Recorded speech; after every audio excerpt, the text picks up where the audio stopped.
Feliz com todos que nos visitam. Espero que vocês fiquem à vontade em nosso meio. Alegramos muito com a vinda de vocês. Nós estamos expondo o Evangelho de Marcos e hoje nós iniciamos o capítulo 5 desse Evangelho. Te convido a abrir suas Bíblias em Marcos capítulo 5. Eu estou lendo na revista e atualizada. Marcos capítulo 5. Vamos ler do versículo 1 até o versículo 20. Marcos 5, do 1 até o 20.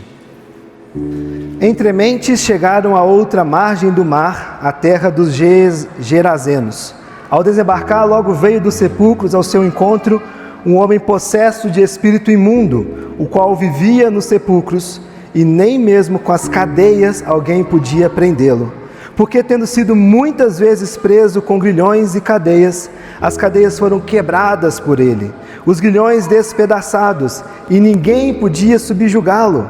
Andava sempre de noite e de dia, clamando entre os sepulcros e pelos montes, ferindo-se com pedras.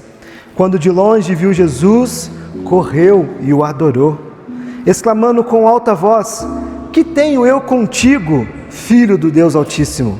Conjuro-te por Deus que não me atormentes." Porque Jesus lhe dissera: "Espírito imundo, saia deste homem." E perguntou-lhe: "Qual é o teu nome?" Respondeu ele: "Legião é o meu nome, porque nós somos muitos." E rogou-lhe encarecidamente que não mandasse para fora do país. Ora, pastava ali pelo monte uma grande manada de porcos, e os espíritos imundos rogaram a Jesus, dizendo: "Manda-os para os porcos, para que entremos neles." E Jesus permitiu. Então, saindo os espíritos imundos, entraram nos porcos, e a manada, que era cercada de 2.000, precipitou-se despenhadeiro abaixo para dentro do mar, onde se afogaram. Os pesqueiros fugiram e anunciaram na cidade e pelos campos. Então saiu o povo para ver o que sucedera.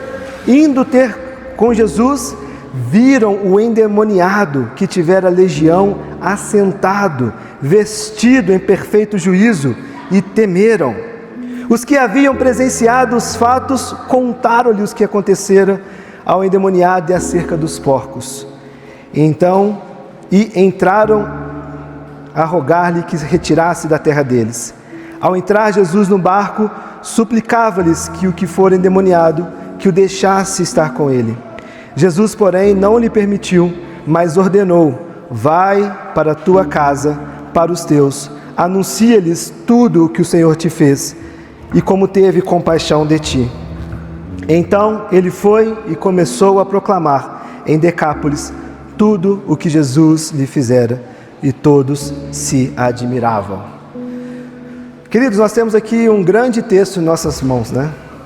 Na verdade, todo o capítulo 5 de Marcos é um grande texto mostrando diversas obras, fatos, milagres de Jesus. Mas antes disso, crianças, preste atenção aqui, ó. Vocês receberam aí uma folha, não receberam? Nessa folha que vocês receberam tem 4 caixinhas, não tem? Vocês têm 4 imagens e depois tem um caça-palavras e também tem ali umas palavras para poder preencher, certo? Então, eu tenho um desafio para vocês. Olha só, vocês precisam prestar atenção enquanto eu vou pregando, e toda vez que eu falar algum desses elementos, alguma coisa dessa história que está em uma dessas caixinhas, vocês podem colorir essa caixinha. Vocês só podem colorir essa caixa, que é aí, ó, o barco, a casa, que é o endemoniado, só quando eu começar a contar sobre essa história, beleza? E aí do lado vocês viram que tem um caça-palavras, né? Então, aí vocês têm que achar as palavras. Já achou o barco? Isso aí, ó, tem que achar essas palavras. E o que vocês receberam? Nós acabamos de ler uma história aqui, contando que Jesus atravessou o mar para ir ao encontro de um homem que estava endemoniado. Vocês sabem o que é isso, crianças? Vou explicar para vocês. Endemoniado é quando o demônio, o espírito mau, estava dentro do corpo daquele homem, e ele precisava que Jesus pudesse libertá-lo disso. E só Jesus pode fazer isso. Ninguém mais pode fazer. Só Jesus pode fazer. Então, esse capítulo 5 de Marcos aqui vai falar para nós como que Jesus libertou este homem de algo muito ruim que acontecia na vida dele. Ele encontrou uma libertação através do nome de Jesus Cristo. Tá bom? E aí vocês têm desenhos que vão contar essa história e um belo caça-palavras para isso. Combinado, crianças? Só colore quando eu contar essa parte da história, tá bom? Eu sei que vocês vão obedecer e vão fazer exatamente isso. Para os adultos não menos interessante, queridos. Bom, no final do capítulo 4, Marcos nos deixou aqui com uma pergunta aberta para nós. Depois de Jesus acalmar o vento e o mar, Caio pregou para nós 2 domingos atrás, esse texto do capítulo 4, os discípulos, tomados de grande temor, eles perguntaram: quem é este que até o vento e o mar lhe obedecem? Capítulo 4, versículo 41. Essa pergunta não é apenas uma curiosidade dos discípulos, queridos. Ela é uma das grandes perguntas que o Evangelho de Marcos nos apresenta. Desde o início, o leitor ele já sabe qual é a resposta para essa pergunta. Quem é este? Capítulo 1, versículo 1, princípio do Evangelho de Jesus Cristo, Filho de Deus. Ou seja, o leitor de Marcos já sabe quem é este que até o vento e o mar lhes obedecem. Mas os discípulos, queridos, estes estão aprendendo quem está no barco com eles. E Marcos, ele não responde essa pergunta com uma definição abstrata sobre Jesus. Não, ele responde com uma narrativa sobre Jesus. Ele mostra Jesus agindo aqui. Jesus acabou de revelar a sua autoridade sobre o caos da natureza no capítulo 4. E Jesus fez isso com uma palavra, queridos. Ele fez silêncio aonde havia uma ameaça no capítulo 4. Mas agora Marcos nos leva para um outro tipo de caos aqui. E esse caos não é mais fora do homem. Marcos está nos conduzindo agora para um caos dentro do homem. Não é mais uma tempestade no mar que estava tumultuando, mas é uma tempestade na vida humana completamente desfigurada. Capítulo 5 nós acabamos de ler. E esse capítulo 5 ele não é uma sequência aleatória, irmãos, de milagres de Jesus. Marcos vai nos mostrar aqui Jesus enfrentando 3 realidades no capítulo 5, que vão ser as nossas próximas mensagens. Realidades essas diante as quais o ser humano ele se sente impotente, queridos. Uma opressão espiritual, uma enfermidade crônica e uma morte. Primeiro, o texto que lemos, o homem endemoniado por espíritos imundos, possuído por espíritos imundos.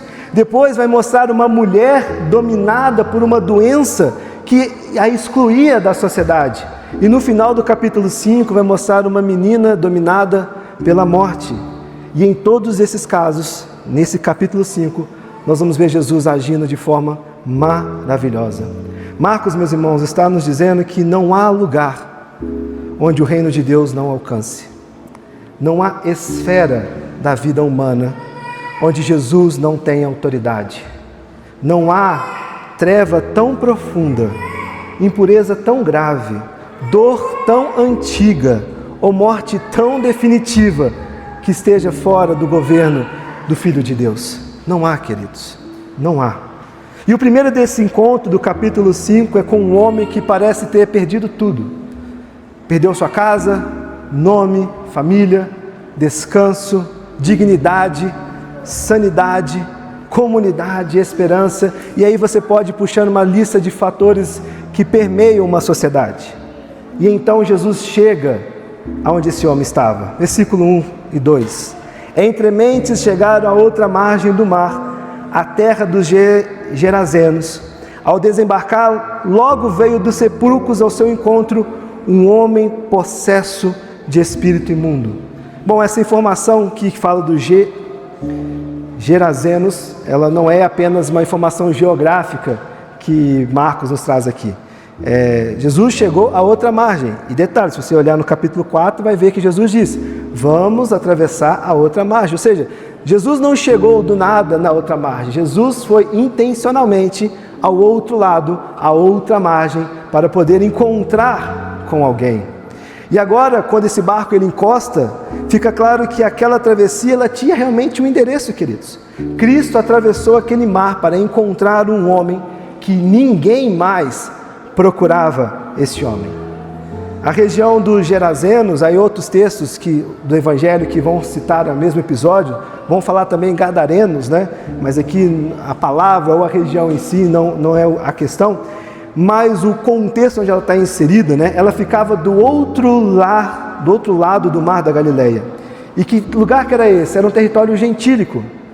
E esse território, como o texto fala no final dele, associado a Decápolis, uma região ao leste do Mar da Galileia. E essa região era cercada por cidades helenísticas, ou seja, tinha uma cultura grega muito forte naquelas cidades. Bom, para um judeu piedoso, aquele não era apenas um outro lugar no mapa.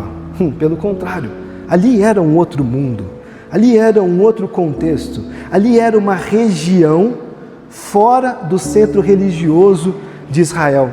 Região essa marcada por costumes gentílicos e por elementos que aos olhos judaicos comunicavam impureza. Só de observarmos os porcos, havia criadores de porcos naquele outro lado. E Marcos vai empilhando aqui para nós, queridos, vários sinais de impureza nessa cena. Observem, um espírito imundo, um sepulcro, uma região gentílica, porcos, gritos, feridas, isolamentos, ou seja, há uma vida humana habitando no lugar dos mortos. Tudo nessa cena, irmãos, parece gritar para nós: este é um território de morte. Não sei se vocês sentiram isso. Este é um território de morte. Mas é exatamente neste território de morte que Jesus desembarca. Percebam, Jesus não entra apenas nas sinagogas. Jesus não entra apenas nos ambientes controlados. Jesus não entra apenas nas casas piedosas. Jesus não aproxima apenas de ambientes organizados, respeitáveis, limpos. Não. Jesus vai aonde tem morte, aonde tem dor, aonde tem impureza. O santo entra no território da impureza. O Filho amado pisa no lugar dos mortos, queridos. Versículo 3, Marcos descreve este homem, o qual vivia nos sepulcros, e nem mesmo com as cadeias alguém podia prendê-lo, porque tendo sido muitas vezes presos com grilhões e cadeias, as cadeias foram quebradas por ele, os grilhões despedaçados, e ninguém podia subjugá-lo. Andava sempre de noite e de dia, clamando por entre os sepulcros, pelos montes, ferindo-se com pedras. Vejam, irmãos, que descrição brutal que Marcos nos apresenta deste homem. Um homem vivia nos sepulcros, um homem vivia no cemitério, um homem vivia entre os mortos. Ele não vivia em casa, ele não vivia no conforto, ele não vivia entre a sua família, ele não vivia na mesa, ele não vivia na cidade, ele vivia no lugar dos mortos. E ele está vivo biologicamente, mas sua existência já tem um cheiro de morte. Aquele homem tinha força para quebrar as suas correntes. Tem como desligar essa caixa? Mas não tinha liberdade para viver como homem. Acho que lá está saindo. Ele não tinha descanso, queridos. Não tinha direção. Ele não tinha paz. Ele estava escravizado. Isso é uma imagem extrema, irmãos, sim. O texto aqui fala para nós de uma opressão demoníaca real. É real o que este homem passava. É real a presença de demônios. E Marcos está nos mostrando o que o mal faz com a vida humana, queridos. O mal desfigura a vida humana. O mal isola. O mal envergonha. O mal embrutece. O mal quebra vínculos. O mal transforma voz em gritos. O mal transforma força em violência. O mal transforma vida em quase morte. E observe, irmãos, outro detalhe. A sociedade, Marcos vai nos dizer que tentou controlar este homem. Tentaram prendê-lo com cadeias e grilhões, mas ninguém conseguia subjugá-lo. Ninguém conseguia prendê-lo. Ninguém conseguia deixar aquele homem preso ali nos sepulcros. E isso revela, irmãos, a impotência humana diante de uma escravidão profunda. Eles conseguiam ver o perigo que acontecia. Eles conseguiam ver o perigo que os cercavam, mas não conseguiam restaurar aquele homem. Eles conseguiram tentar conter a ameaça, mas não devolviam aquela pessoa à vida. Em algum momento, talvez eles podem ter parado de se perguntar como esse homem pode ser restaurado e passar apenas a perguntar como podemos mantê-lo distante, longe de nós. Irmãos, isso é uma tragédia muito comum. Quando uma vida está muito quebrada, as pessoas aprendem a administrar essa vida à distância, administrar essa ruína à distância. Às vezes isolamos, às vezes afastamos, às vezes prendemos, às vezes evitamos, às vezes empurramos à margem aqueles que estão em destruição e ruína. Mas nós não conseguimos restaurar, muitas vezes, almas em ruínas. E vejam, Jesus não vem com mais uma corrente. Jesus não vem com uma corrente poderosa que trouxe dos céus para prender aquele homem no sepulcro. Jesus veio com uma autoridade libertadora, queridos. E aqui está a beleza terrível do reino. Cristo entra onde todos evitam entrar. E Ele vai ao encontro daquele que todos já haviam perdido. Talvez você precise sentir o peso disso hoje, irmãos. Talvez nós precisamos sentir o peso disso antes de corrermos para a libertação. Porque a beleza do homem assentado, que Marcos vai nos falar no final desse trecho, vestido em perfeito juízo, só vai aparecer quando entendemos e quando ele entende a miséria do homem entre os sepulcros, gritando, ferindo-se com pedras.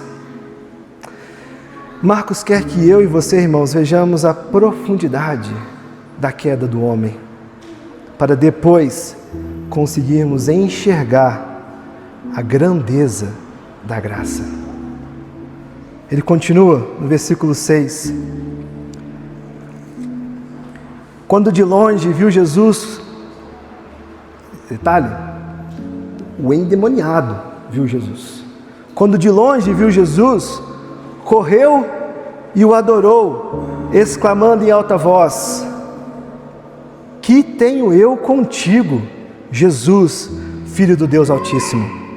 Conjuro-te por Deus que não me atormentes. Aqui é uma cena estranha, queridos. Um homem corre até Jesus e se prostra até Jesus. Mas quem fala não é o homem, é o espírito imundo.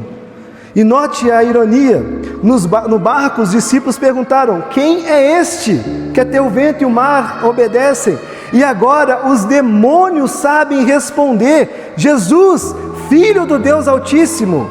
E os discípulos nem sabiam quem era este, e os demônios sabiam: Jesus, Filho do Deus Altíssimo. Os demônios reconhecem imediatamente a autoridade e o poder de Jesus, queridos. Novamente eu bato nessa tecla que reconhecer quem é Jesus não significa ter uma fé salvadora. Os demônios têm uma teologia correta sobre Jesus. Os demônios sabem sobre Jesus, os demônios sabem sobre Deus, os demônios estavam lá no início, eles sabem como tudo foi feito. Mas ter uma teologia correta não significa ter uma fé salvadora, queridos. Os demônios têm essa teologia, mas eles não têm uma adoração. Eles sabem o nome certo, eles usam o título certo, eles reconhecem a autoridade certa, mas eles continuam em rebelião. E vejam, é possível falar coisas corretas sobre Jesus e ainda resistir ao governo de Jesus. É possível, meus irmãos, ter um vocabulário bíblico, doutrina correta na boca, frases corretas, respostas certas, e ainda assim não se render de verdade a Jesus Cristo. Os demônios não são hereges sobre a identidade de Jesus. Eles sabem quem Jesus é. O problema deles não é a falta de informação ou conhecimento sobre Jesus, e sim a sua rebelião frente à graça de Jesus. Tiago diz algo sobre isso. Tiago 2,19: crês tu que Deus é um só? Faz-os bem, porque até os demônios creem e tremem. Então, irmãos, não confundamos conhecimento sobre Cristo com uma submissão a Cristo. Não confundamos uma familiaridade teológica com uma fé viva, irmãos. Não confundamos uma ortodoxia verbal com uma rendição de coração, queridos. Não confundamos o que vivemos aqui, a comunhão, com de fato uma vida rendida a Cristo, se Ele não for Senhor sobre nossos corações e nossas mentes. E vejam, o Espírito então ele diz, o Espírito diz: que tenho eu contigo, Jesus, Filho do Deus Altíssimo? É como se ele dissesse: puxa vida, o que você foi fazer vir aqui? Estava tão bom as coisas como estavam acontecendo. Eu estava aqui hospedado neste corpo aqui. Por que raio d'água você foi atravessar o mar? Para que você foi interferir na ordem das coisas acontecendo? O que eu tenho a ver contigo, Jesus? Ficaste do outro lado do mar. Para que vieste para esse lado de cá? Mas a presença de Jesus, meus irmãos, é precisamente uma interferência. O reino de Deus veio invadir o território das trevas. Jesus não veio fazer acordo com o mal. Jesus não veio fazer acordo com o diabo. Jesus não veio fazer um acordo com os demônios. Jesus veio para destruir aquilo que destrói o homem. Jesus veio para desfazer as obras do maligno, queridos. Jesus veio para quebrar grilhões, para quebrar as cadeias que nos prendem. Jesus veio para transformar, irmãos. Por isso Marcos continua no versículo 8. Porque Jesus lhe dissera: espírito imundo, sai deste homem. Aqui, irmãos, está a autoridade de Cristo. Jesus não faz um ritual com aquele espírito imundo.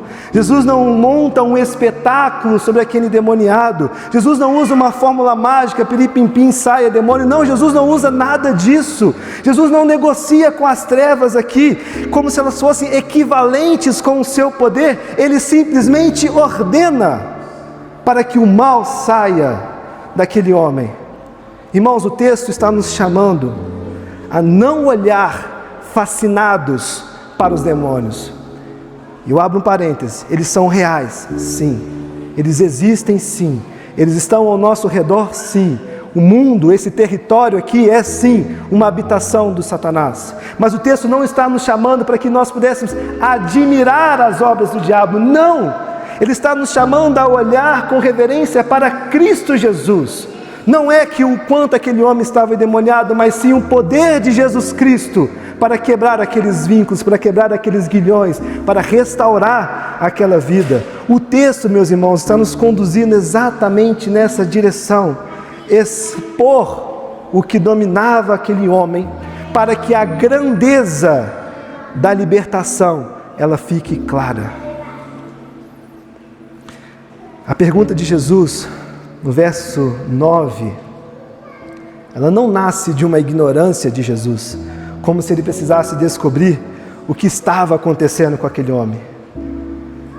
Mas ela revela diante de todo mundo a profundidade daquela escravidão, queridos, e a autoridade daquele que estava prestes a libertá-lo. Jesus pergunta: qual é o teu nome? E é diferente do que a gente vê pela mídia afora. Não foi esse diálogo que a gente vê por aí afora. É muito completamente diferente o que Jesus conversa com este homem. Qual é o teu nome?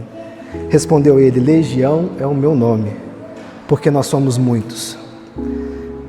Rapidamente, na legião aqui, ela carrega uma ideia de multidão. Muitos. E de fato a gente vê aqui, 2.000 porcos. Poderia ter muito mais do que 2.000. Mas essa ideia de legião, ela mostra uma força organizada, uma presença invasora, uma grande quantidade.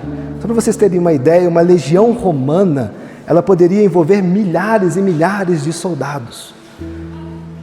O ponto no texto é mostrar que a dimensão da escravidão daquele homem. Ele não estava apenas perturbado, queridos. Ele estava tomado, invadido, ocupado por uma força destrutiva. Mas mesmo sendo muitos, veja que interessante, mesmo sendo muitos, eles suplicam diante de um só, que é Cristo Jesus. Mesmo sendo uma legião, eles suplicam diante de um só, que é Jesus Cristo. As trevas são reais, irmãos.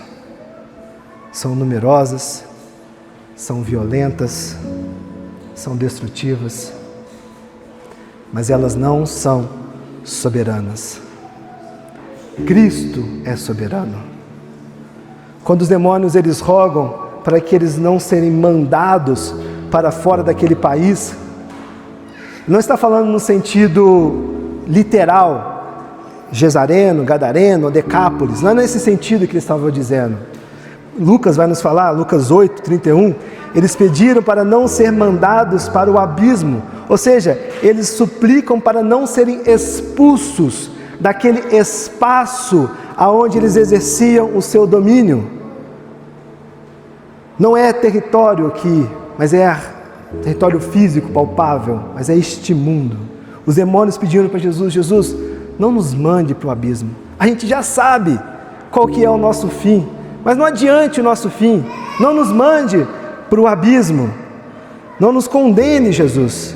Portanto, irmãos, aqui há uma consciência das trevas de que Jesus tem autoridade, não apenas para expulsá-los de um homem, mas para determinar o destino daqueles espíritos. De novo, os espíritos não estão negociando aqui com iguais. Eles estão suplicando como derrotados diante do rei. A pergunta dos discípulos no barco, quem é este? Continua sendo respondida. Este é aquele diante de quem até as forças das trevas pedem permissão para se mover. E percebam que eles pedem para entrar nos porcos, e Jesus permite que isso aconteça. O texto vai nos dizer que a manada se precipitou e caiu despenhadeira abaixo, todos foram ao mar e se afogaram. Talvez você possa ler esse texto e perguntar, poxa, por que Jesus permitiu? Por que Jesus não foi lá e aniquilou de vez? É 2.000 a menos, é uma legião a menos. Se ele tem autoridade sobre as trevas, por que ele não foi lá e de fato mandou eles para o abismo? Bom, a resposta que eu posso te dar é que não tem resposta. O texto não nos diz, nós não podemos falar o porquê. Mas o que o texto nos mostra é que Jesus só permitiu. E o fato dele permitir, há algo na sua permissão, há algo na sua concessão de que ele sabia que era necessário. E ele manda esses porcos para essa manada, e a manada toda cai despenhadeiro abaixo. E de novo, não cabe a nós tentarmos responder por que Jesus permitiu. Ele simplesmente permitiu. E agora Marcos nos desloca a nossa atenção, mostrando o centro da narrativa aqui, não são os porcos, irmãos. O centro é o homem que até pouco tempo vivia entre os sepulcros e que foi resgatado e restaurado por Jesus. Depois dessa libertação, os que cuidavam dos porcos, eles fogem. E eles contam a cidade nos campos. Então as pessoas querem ver o que aconteceu. Versículo 15, indo ter com Jesus, viram o endemoniado, o que tivera legião. E agora olha o que acontece. A restauração, a graça alcança. Algo maravilhoso acontece na vida daquele homem. Aquelas pessoas que marginalizavam aquele homem, que deixavam no sepulcro, que tentavam o prender, agora conseguem ver aquele homem como? Assentado, vestido, em perfeito juízo, e eles temeram. Queridos, esse versículo é uma obra-prima da restauração.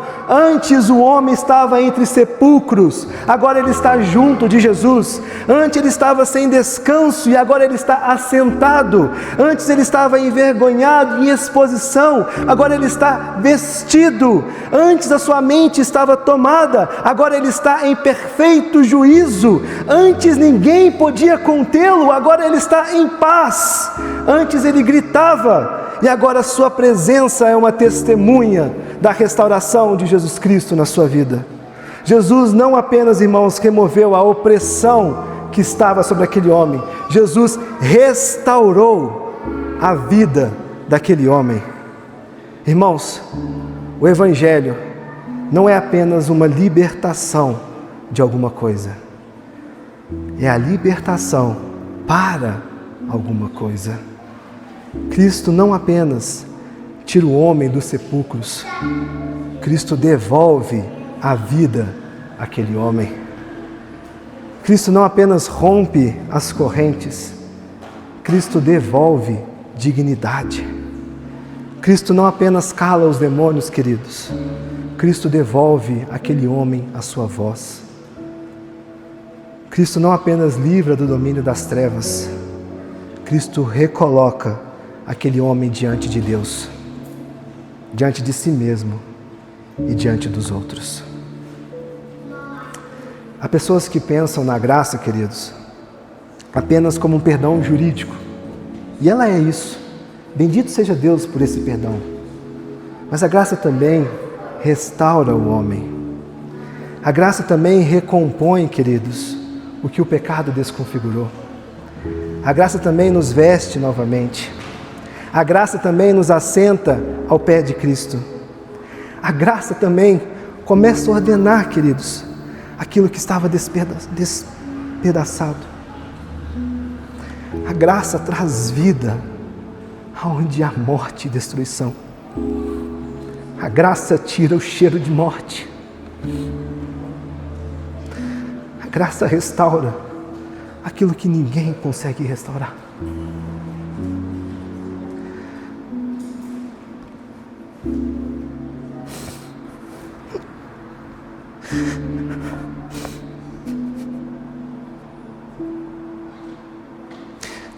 A graça quebra as correntes que nos prendem.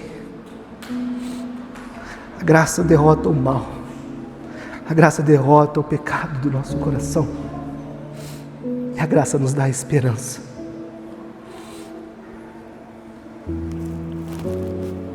Que nada e nem ninguém poderia dar.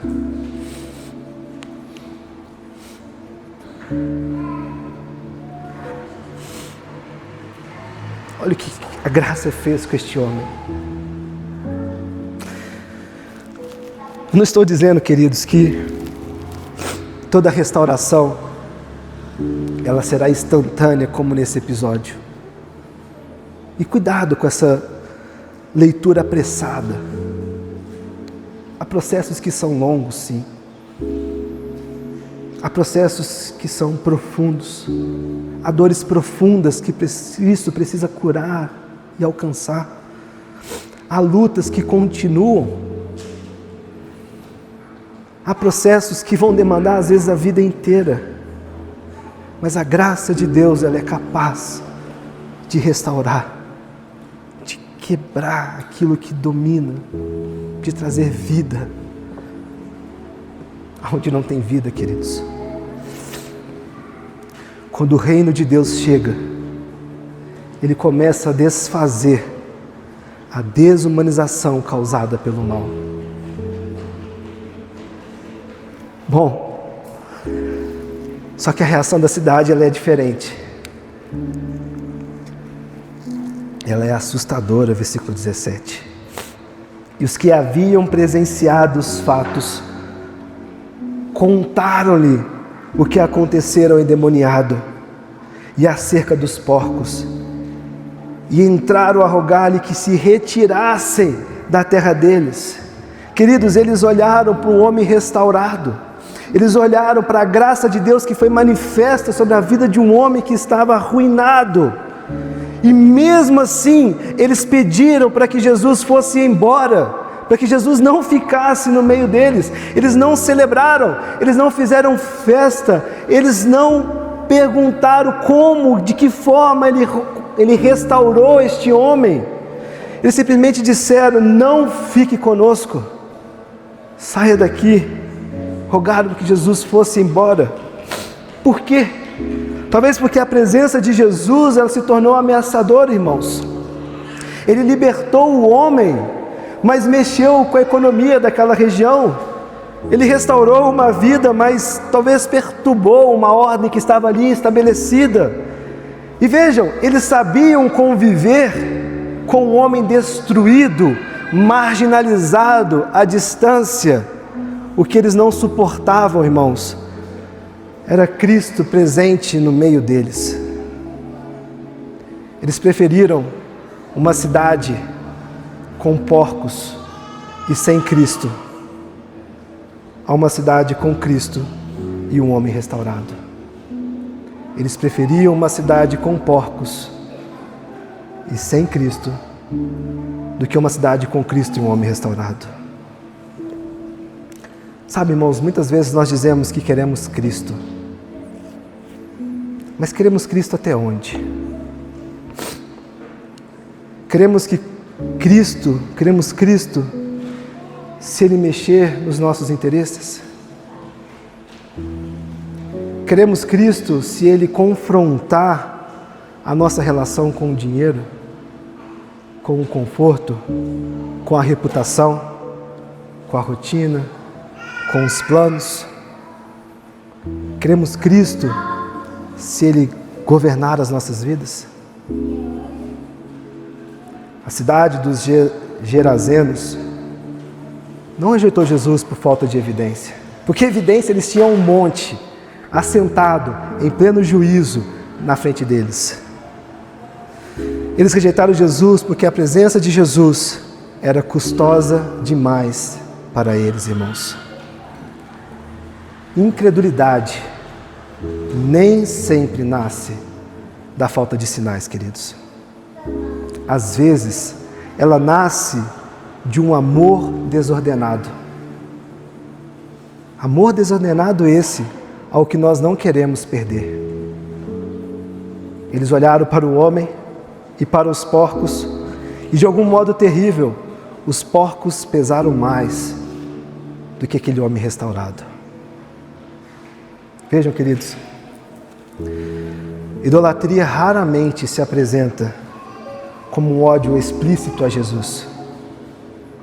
Muitas vezes, a idolatria se apresenta como um pedido educado para que Jesus se retire de certas áreas de nossas vidas. Vou repetir. Idolatria raramente se apresenta como um ódio explícito a Jesus. Muitas vezes ela se apresenta como um pedido educado para que Jesus se retire de certas áreas de nossas vidas. E os gesarenos rogaram que Jesus fosse embora. E Jesus foi embora. Esse é um dos julgamentos mais assustadores do texto, queridos. Às vezes, o juízo de Deus, ele não vem como fogo do céu queimando e destruindo e derribando as coisas, não. Às vezes, o juízo de Deus é atender a um pedido de homens e mulheres pecadores, como eu e você, de que não querem a sua presença. Olha quão terrível isso é, rejeitarmos Jesus e Jesus aceitar o convite de rejeição. Às vezes o juízo de Deus é atender o meu e o seu pedido, irmãos.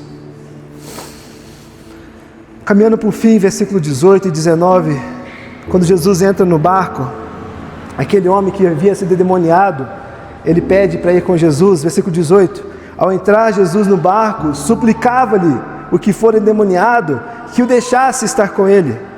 E vejam, esse é um pedido muito compreensível, queridos. Quem não entenderia o pedido deste homem? Poxa, Jesus me trouxe a vida de volta, eu não tinha esperança nenhuma, deixa eu ir contigo, Jesus, deixa eu caminhar contigo. Depois de anos vivendo nos sepulcros, depois de gritos, feridas, depois do cheiro de morte exalando de sua vida, de isolamento, de tormenta, ele só queria ficar perto de Jesus, queria entrar no barco com Jesus, queria seguir aquele homem que o libertou.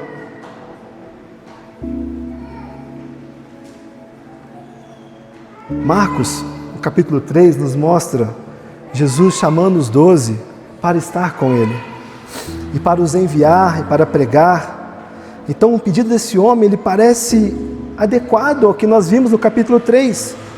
Deixe-me estar contigo, Jesus. Mas Jesus responde para ele, versículo 19. Jesus, porém, não lhe permitiu.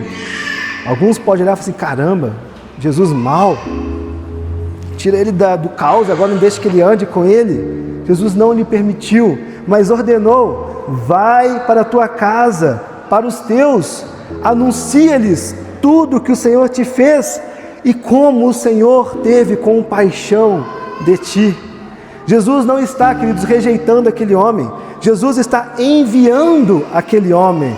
Ele não diz, olha, afasta-se de mim. Não, ele diz, volte para os seus, volte para a sua casa. Isso é muito importante, queridos, porque o primeiro campo missionário daquele homem seria a sua própria casa, seria a sua própria região, seria a sua própria gente.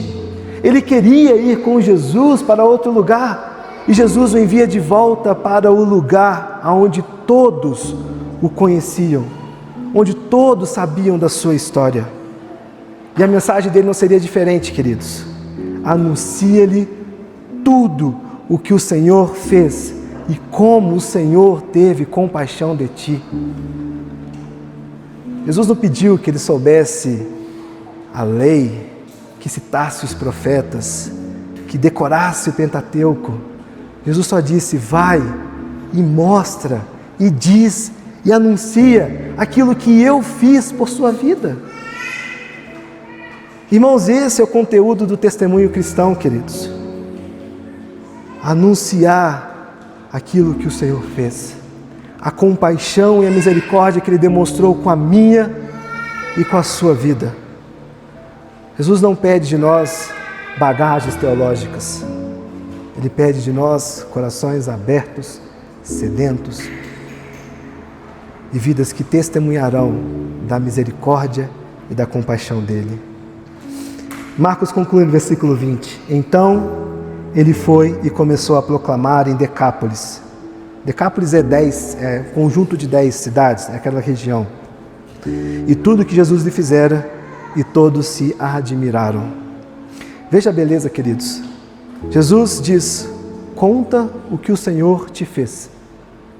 E o homem vai e proclama, anuncia o que Jesus havia feito.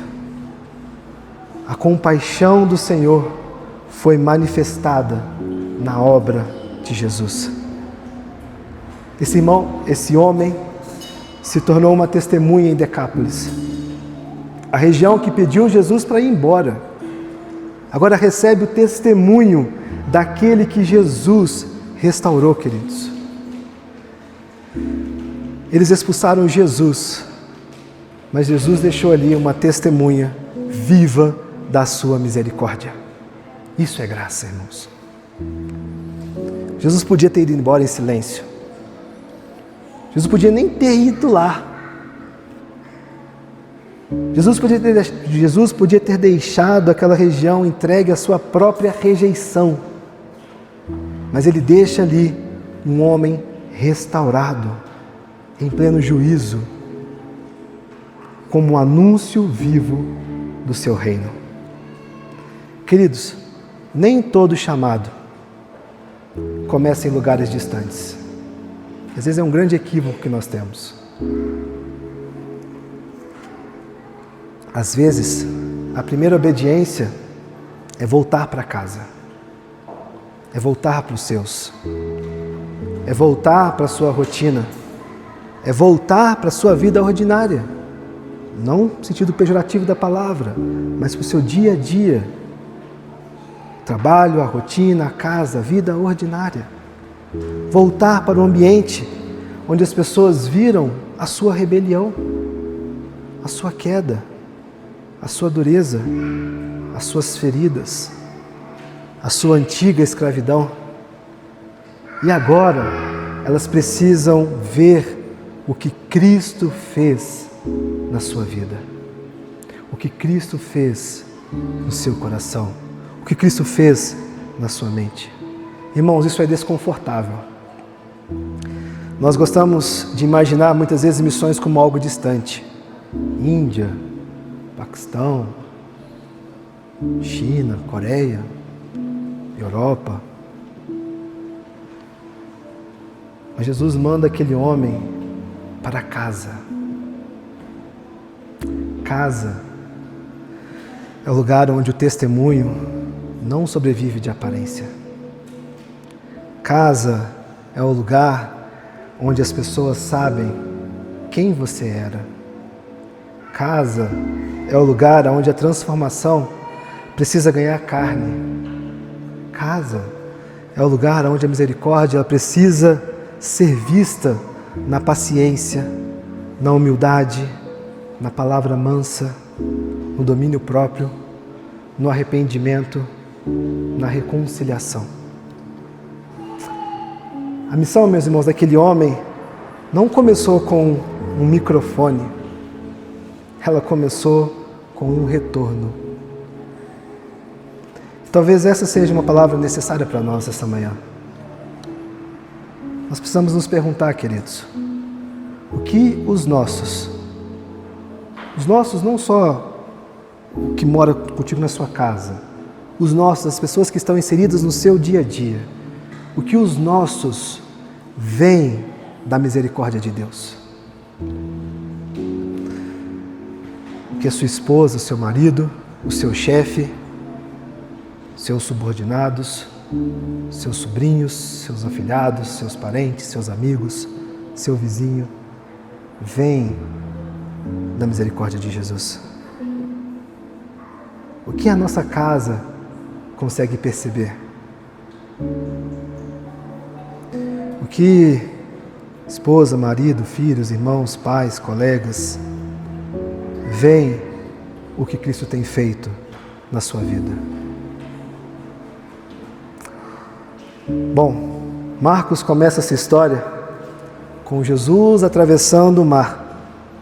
E ele termina com um homem atravessando de volta para sua casa. Jesus atravessa o caos para encontrar um homem. E depois, um homem restaurado atravessa sua própria vergonha para testemunhar de Jesus. Este é o movimento do texto, queridos. Veja, irmãos, não adianta falar que Cristo nos libertou se nós continuarmos tratando os nossos como se ainda estivéssemos presos ao orgulho, à dureza, à falta de domínio próprio. E aí você pode listar a infinidade de coisas que talvez governam o seu coração ou que você consegue mensurá-los. Não adianta, irmãos, cantarmos domingo após domingo sobre a graça de Cristo e voltar para casa sem compaixão, voltar para casa sem mansidão, voltar para casa sem arrependimento, voltar para casa sem disposição de servir e de mudar. Não adianta. Este homem não voltou para casa para anunciar o quanto ele era forte. Ele voltou para casa para anunciar o quanto o Senhor havia feito por ele e na vida dele. Essa é a diferença, irmãos. O testemunho cristão, ele não é uma autopromoção espiritual. O testemunho cristão é o anúncio da misericórdia de Deus sobre a minha e a sua vida. Se Cristo teve compaixão de você, se Cristo teve compaixão da sua vida, volte para casa com humildade. Peça perdão, irmãos, aonde precisa pedir perdão. Reconcilie-se com o que foi quebrado. Pare de justificar o pecado como um cansaço, como temperamento, como personalidade. Sirva aos seus sem fazer disso uma cobrança, irmãos. Fale de Cristo não apenas com palavras, mas com uma vida sendo colocada debaixo do governo de Jesus. Uma vida realmente restaurada por Cristo. Isso já é um anúncio poderoso do reino. Que eu e que você possamos ser vidas que anunciam a graça que nos alcançou. Vidas que foram restauradas por Cristo e serão anúncios poderosos deste reino. Vamos orar? Obrigado, Jesus, mais uma vez, porque tudo que nós vemos, lemos e ouvimos sobre o Senhor é real. Porque o Senhor, ó Deus, nos dá muito além daquilo que nós imaginamos, Senhor. O Senhor promove, ó Deus, muito além daquilo que nós podemos imaginar de transformação e de mudança, Pai. O Senhor opera, Deus, de formas maravilhosas em nosso meio, Deus. Nós te adoramos e exaltamos por isso, Jesus. Mas também, ó Pai, neste momento eu quero orar pela vida dos meus irmãos que estão aqui. Se porventura há alguém, ó Deus, que em seu coração tem estado preso, aprisionado, Pai, por coisas que governam suas emoções, suas afeições, suas vontades, seus desejos, que ao clamarmos, ó Deus, o Seu nome, possamos encontrar a libertação, ó Deus, de todo o mal que possa operar e estar em nós, Jesus. Mal esse, Deus, não do diabo, Pai, mas mal nosso, do nosso coração, que promove, que cria ídolos em nossas vidas, para governar, ó Deus, nossas emoções e vontades, afeições, desejos, Jesus. De fato, nós precisamos ser libertos, ó Deus. Libertos, ó Pai, dessas amarras que nós mesmos nos colocamos muitas vezes, Jesus. De fato, nós precisamos estar plenos, sentados, vestidos, em pleno juízo, quando encontrarmos e experimentarmos a libertação que o Seu nome promove, Jesus. E eu clamo, Pai, pedindo que o Senhor possa quebrar, ó Pai, quebrar essas amarras, quebrar esses pecados que nós carregamos, ó Deus, quebrar de fato tudo isso que nós trazemos como peso sobre os nossos corações, sobre nossas vidas, tudo aquilo, ó Pai, que acaba governando muito além do Senhor em nós, Jesus. Que o Seu nome, ó Pai, liberte, que o Seu nome restaure, Jesus, que o Seu nome transforme, Jesus, que o Seu nome traga vida sobre os nossos corações, ó Pai, e que possamos ser preenchidos, Jesus, preenchidos por Sua graça, preenchidos pelo Seu amor, preenchidos, ó Pai, por tudo aquilo que o Senhor pode e vai fazer em nós, quando nós nos rendemos, ó Pai, aos Seus pés, Jesus. Quando nós dobrarmos nossos joelhos e rendermos a Ti, Jesus. Quando nós reconhecemos de fato o Seu governo sobre nossas vidas, ó Deus. Que o Senhor seja Senhor dessa igreja, que o Senhor seja Senhor da vida de cada irmão que está aqui, Jesus. E se hoje, ó Pai, há momento de salvação, que o Senhor salve, ó Pai, que o Senhor restaure, que o Senhor traga vida onde há morte, Jesus, que o Senhor traga a libertação que só o Senhor pode fazer, Jesus. Nós confiamos em Ti, nós confiamos no Teu nome, Jesus, e nós clamamos o Senhor esta manhã. Obrigado, Deus, em Teu nome oramos, amém.